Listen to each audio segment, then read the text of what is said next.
So, okay, the night of this situation, there's been a lot of talk about exactly what y'all were up to in that moment, whether it was a robbery or if there was somebody that basically paid y'all to go do something. How would you describe what was going on that night? Maybe even just like take us through the day if you want. Well, I'm not finna get into detail about too much, but it was a robbery. Nobody did none of that. That's all false information. It's a lot of pages that's like giving out false information. YouTube's like the vlog, false. Like they don't know none. Y'all don't know nothing y'all talking about. Y'all just assuming and y'all just putting shit together as y'all going around. Like, and then like the way they bring up the situation and they could be saying like rest in peace to them, they be disrespectful themselves. They be like I don't know. I just feel like if that was my boy and they're posting them and speaking on a situation like that, like I feel like you my op too. What's the disrespectful part? Just like I didn't like, so my manager had me watch a couple videos and shit. And you hadn't seen these videos until you got out of jail? I seen a couple videos in jail for sure, but I'm not on no. I don't like watching it. Like watching people just talk about me. Yeah. Like that shit. Like it's cool. Like I don't feel like I'm getting. They're not gonna get a reaction on me. It's like I want to watch a nigga talk shit about me. Like. But they be putting it together with like saying that there was, you know, a bag with an address that was posted online. There was a photo of him and his friend where you could see the address in the background. Is a lot of that not true? It's just people putting shit together after the fact? Oh, that part I can't speak about because I don't know how the address got. I don't know that part. So I can't even speak on that. I'm not finna share a lie to nobody. Yeah, because what they were trying to say, there was two different scenarios that went on. Mike D, which is Pop Smoke's homie, he had posted a picture outside of the house, and then there was a bag that had a Mary's on it that had the address as well. So with that being said, it sounds like it was like a flocking situation that gone bad. But were you guys fans of Pop Smoke at the time, like to be keeping up with his page, and like was it through Mike D's page or Pop Smoke that the logo got dropped? I didn't know him at all.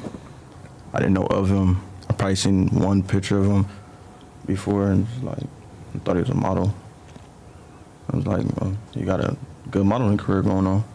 I mean, I thought he was just on that route, but then all this happened. I'm like, I wake up in the morning. I don't even wake up. I didn't go to sleep. I'm just like, damn.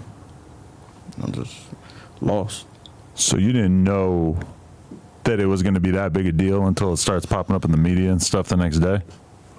Like I said, I didn't know. I didn't know who he was. I didn't know who he was connected to. I don't know where he was from. I didn't know shit. All I knew is what I knew. And that's what I made my decision based off. And I was high too. I was off a bird. So I wasn't really fully aware of anything. Well, too much. So. And all the dudes you were with were like approximately your age? Around. Had y'all gone on missions like this before? Next question.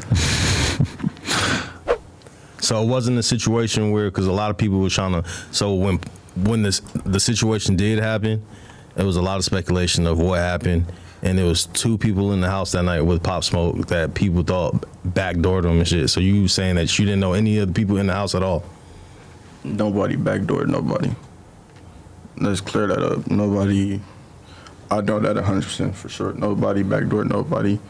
That female, I can't speak too much on that, but she don't know what she's talking about at all.